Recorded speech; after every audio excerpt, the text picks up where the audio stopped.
that we have Umoja, unity, so we love each other.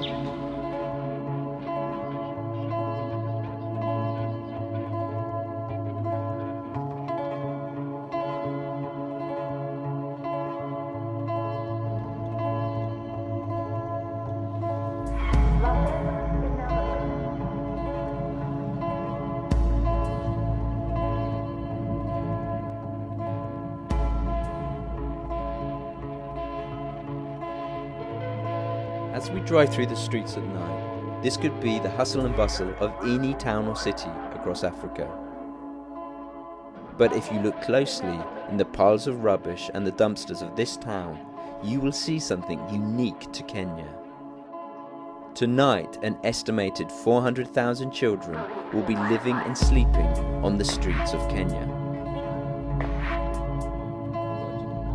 I am out this evening with a small charity, Arambi for Kenya, who provides safe houses for some of the boys who wish to leave these streets.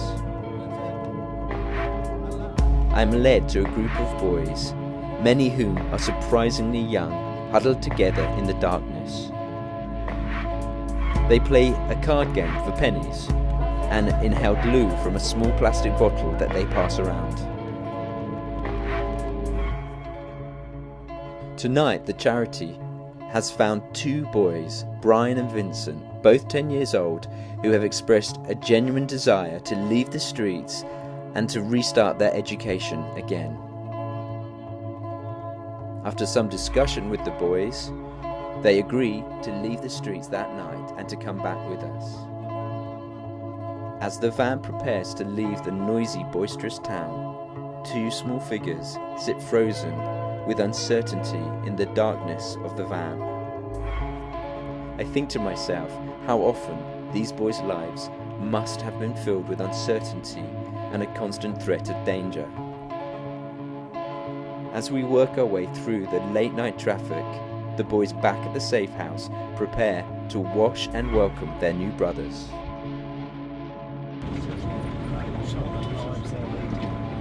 Now you'll see how the boys handle it. Because of our love. So if the boys are taken from the street and they are coming in Arambe, so we show them love, that we love them, so that they can adapt in here, so that they cannot go back to the street. We wash him, we welcome him because he's my brother. He's suffering as I was suffering there. So I have that mercy. I know how he was suffering. So if we bring a child in off the streets, the bigger boys, because they've seen it done before and everybody does it, they all have their place. Some of the bigger boys get the fire going because we always burn the clothes that they were wearing before in case there's lice and things like that. Then the other bigger boys get the water and they scrub them down. Someone else goes and gets towels and clothes. Someone else sorts a bed out for them and a blanket for them to sleep on for the first night, on the first night. And someone else sort out something to eat and a drink.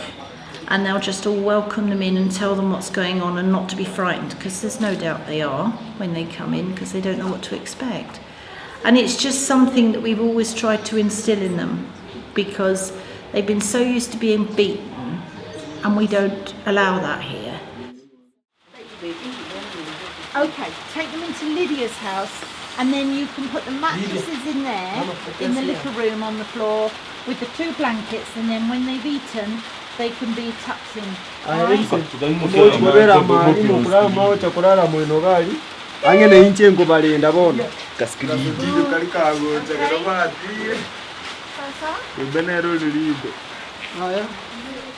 Many of the boys are in the street because some don't have parents. Their parents are dead due to HIV/AIDS, neglect from parents. Some are single parents. Some just they are born out of wedlock. When the mother gets married, the father will not accept these children. So they find themselves in the streets.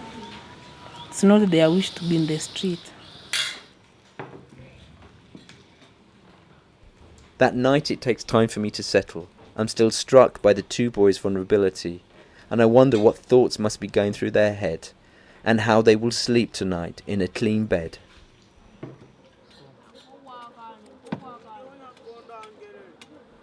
When I wake the next morning, I see two very different boys, clean, looking more confident, playing like any other 10-year-olds. I can't express the joy I feel to see the boys safe and acting like any other children. Sadly, after 2 days, Brian and Vincent abscond and return back to the streets. The other boys tell me that this is normal, that they too returned back to the streets several times before they settled, that this is part of the journey of leaving behind their chaotic lives and readjusting to a life free of glue and extremes.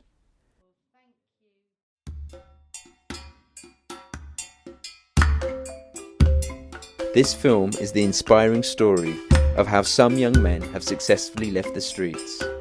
With the help of Harambee for Kenya, they have formed a loving and supportive home where each one of them have begun their lives again. This is the story of Umoja. This is the story of unity.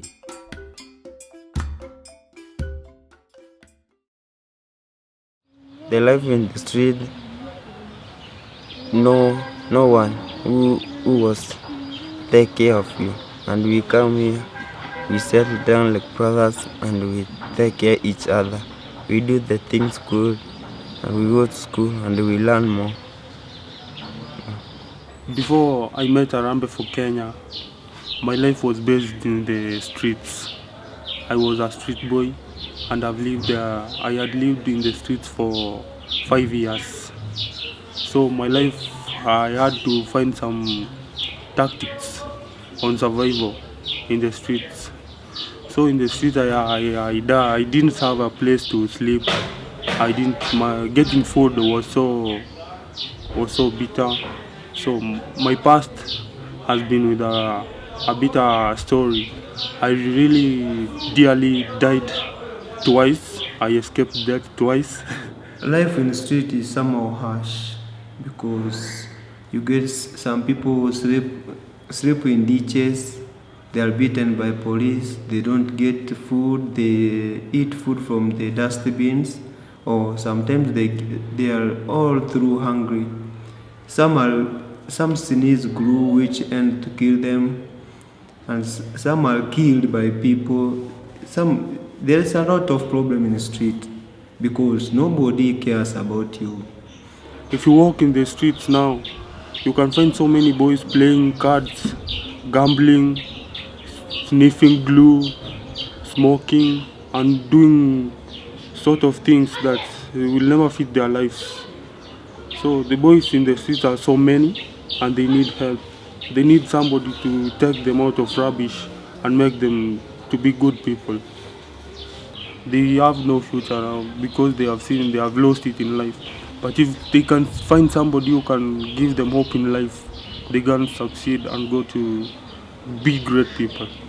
I have been in that street for 3 to 5 years because I can't remember. From the time I was 5 years old, I was in the street. Yeah, onward. Then after I went to the street when our parents died. They were involved in an accident and they died. So we were left, me and my brother. So we had no other people to care for us. Some have faced many challenges. So the sneeze grew, which they put in that bottle. It's a glue inside. They sneeze it, then they get. I don't know how to explain that because you get somehow confused and you forget about your past. When you breathe it in, so that when I breathe in, I cannot be feared to ask you for money. Most of the street boy like glue is that glue is cheaper than the other drugs in the streets. So, and glue, when the glue, you sniff the glue, it gives you some things that you cannot even think that you are in the streets. It makes your mind forget some problems. So you have to, glue is like a blanket in the night. When you sniff glue, you don't feel cold. They have nothing, absolutely nothing. They might beg, they'll steal, they scavenge on the dumps along with the Malibu storks, which stand about 3 foot tall, and of course the rats, the dogs, the goats and anything else that's up there. And they will recover things like plastic bags and wash them and sell them, or charcoal and sort of try and save it and sell it, or they'll go and find scrap metal that they'll take just to get some money. They're sleeping under verandas, under stalls in the market, anywhere they can, wrapped up in cardboard. And if the police or other people find them, they're likely to be beaten, certainly woken up and moved on. And so consequently, their life is pretty miserable. And of course, because they're so dirty, people don't really want to know them. And you often find there's just this little glue bottle, well, it's a water bottle, but with the smallest amount of glue in it, that's tucked in a shirt or tucked up a sleeve, and they're just sniffing out of it just to take the pain away. You are not a person. They see you as a dog, a street dog, or something which doesn't have an honor. So there, you can face many challenges. It makes you to end up to abuse drugs. There was my friend.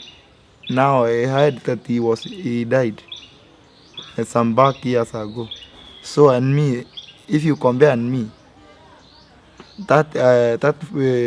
this time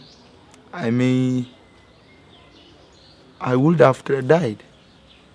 My future would not be counted in this world. I would have died.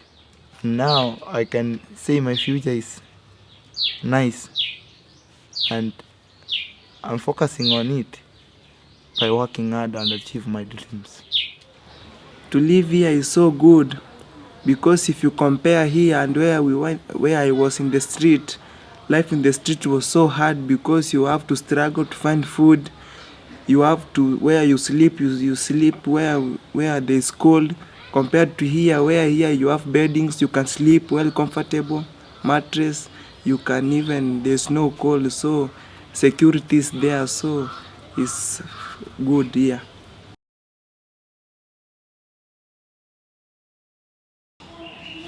Hi, my name is Carlos, and thank you for listening to me. Carlos is a beautiful boy, and he chokes me up every time I think of him. Carlos came to us when we first started. Carlos nearly died twice because he was so badly beaten by someone once, and his leg was broken, and he was hospitalised before we had him. And just before we had him again, he nearly died again because he went to sleep in the wrong place, and when the rains came down overnight, he nearly got washed away. But he always said from the start, I am so grateful that I am here. I will work hard, and he's always saying the same thing, I'm so grateful that I am here. I will work very hard because I want to be someone, and I will then be able to put back into Harambee what it's done for me. And Carlos has progressed in the 10 years, and he's just qualified to go to university. And even only the other month, he found a street boy on the street, a little boy that he valued, that felt that he should come in, and he brought him here. And this young man, he will go far. He has a heart of gold. He is loving, he is caring, and he shows and oozes love to all the boys and the people around him, everybody. I don't know anybody that doesn't like Carlos. When I came in here, things changed slowly. I started going to school, doing everything, like planting the trees, keeping the chickens. So I forget the things in street. But when we work for them, the street boys, we still remember them, and we make some advices so that they don't drink that grooves. So when I come here, I started being a good guy because of education. So even today you cannot see me like a street boy, because you cannot tell me you are a street boy and I tell you no. Instead you are telling me I am a street boy, I should tell you should not call me a street boy. That things I cannot remember.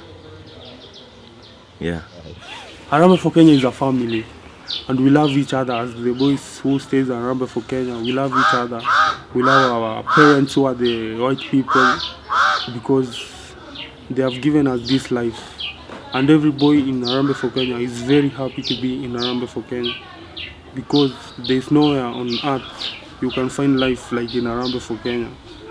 For somebody to survive, Harambee for Kenya is the best place to be.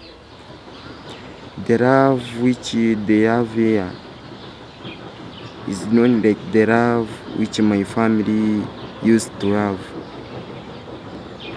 Like here, people are coming from different places. Like someone come from Kisii town, other one from Nairobi, but they take them like brothers, one family. They have harmony, love and peace. Without love, you can't live anywhere.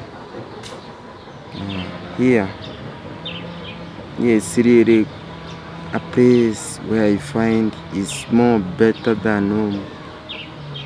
Yeah, I wish I could live here until my death, but once you get a job, once you live here, but they really support you until you get your job, your family. Yeah. It's like a family, but because everything, we help each other. We call every other. If we go to school, we come back, we share every meal. No fighting. If you want to go home, you can go. It's like we call Leslie, our mom, our father, because he help us. It's like a family. But now there is a very big house which is right in Harambee for Kenya. There is a bed, blanket, a very big mattress, like a president where he will sleep, and also there is food to eat. I wanted to kill myself because of the harsh rule in the street.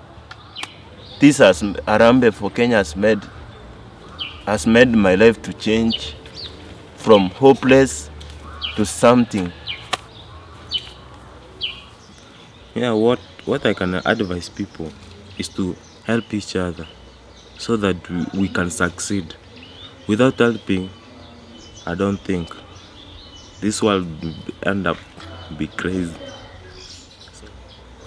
I thank God because he has made me to be here. Without him, I don't think. Yeah. Yeah, they are delightful here and they rise to the occasion. They're disciplined, they're going to school, they're working hard. Most of them are in the top 15 or more or higher. We've got a number that are number 1, 2 and 3 throughout the school, and these are kids that would never have had a chance otherwise. Someone said it's a drop in the ocean, why do you bother? We say if we can succeed with one, we've done it. If we succeed with one boy, he could become president one day, who knows? And or he could get a decent job and make a better life for a lot of other people. They are children, they need our help, and they need to be shown love and warmth, and that not all adults are going to treat them badly, to make them become valued citizens in society and be accepted in the future. They come from the dust, so it's set them up like princes so that they can feel valued and wanted and have a life. What I'll just say is to thank everybody who took part in this project. We would like to appreciate you and thank you a lot because you have saved our life. Yeah. Life is somehow difficult and somehow easy. So you have to take your life simple and work hard, respect one another, love one another, and never lose hope in life. I am Emmanuel, and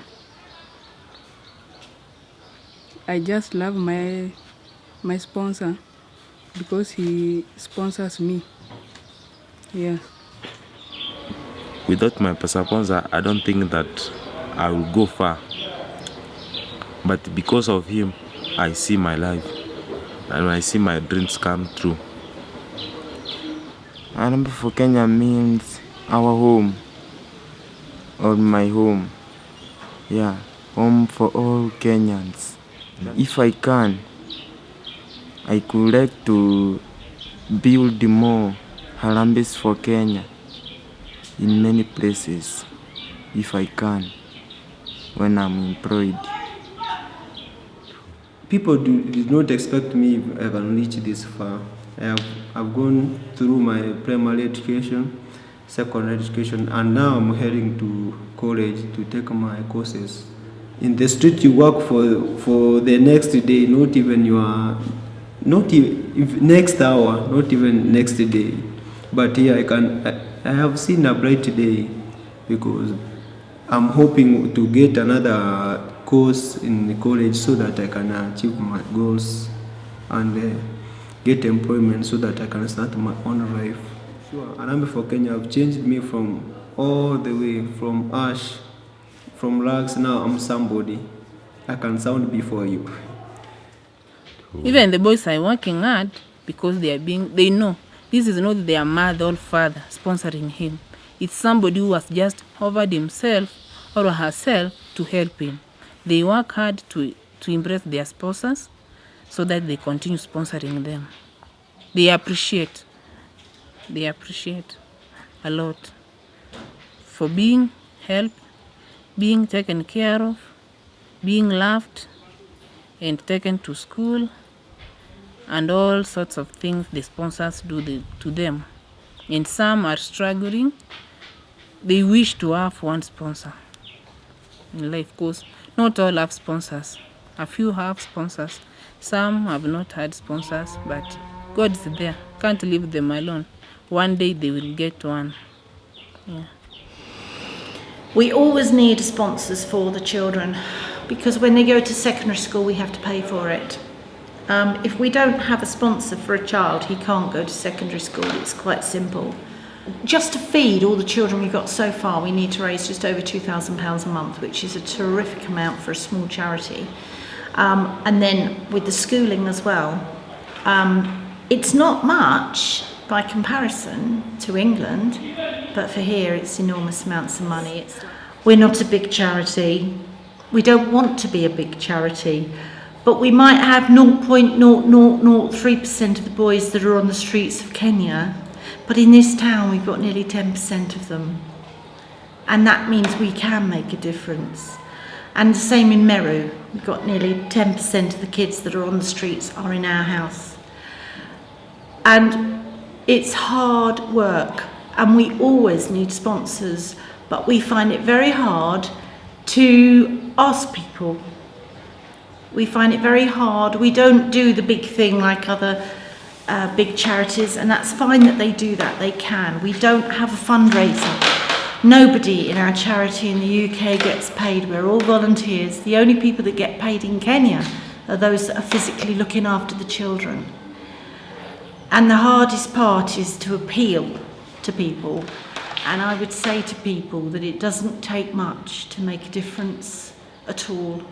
And for instance, £25 a month will pay for a child easily to go to school with everything included. A family of 4, £6.25 each is nothing for us. in the UK and any other part of the world, really. And I would just say to people, please consider it. If somebody has a feeling for other people's lives, then that's where the sponsorship comes in. Like, oh no, it can't be that that person is just like that. I think there's something I can do about his life. To me, that's how sponsorship comes in. And now I'm about to go to university, and I think my life now is fully changed, and I really thank all the sponsors who has made me from zero to a hero now. I can smile. Oh, thank you. What we wish you as brothers, we say thank you for the wonderful job they are doing. Thank you.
What I can say is that I really love all the boys of Harambee for Kenya.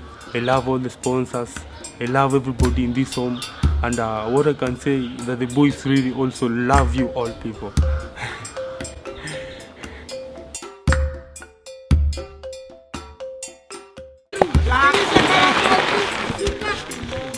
Amasa water ban. Leta masa,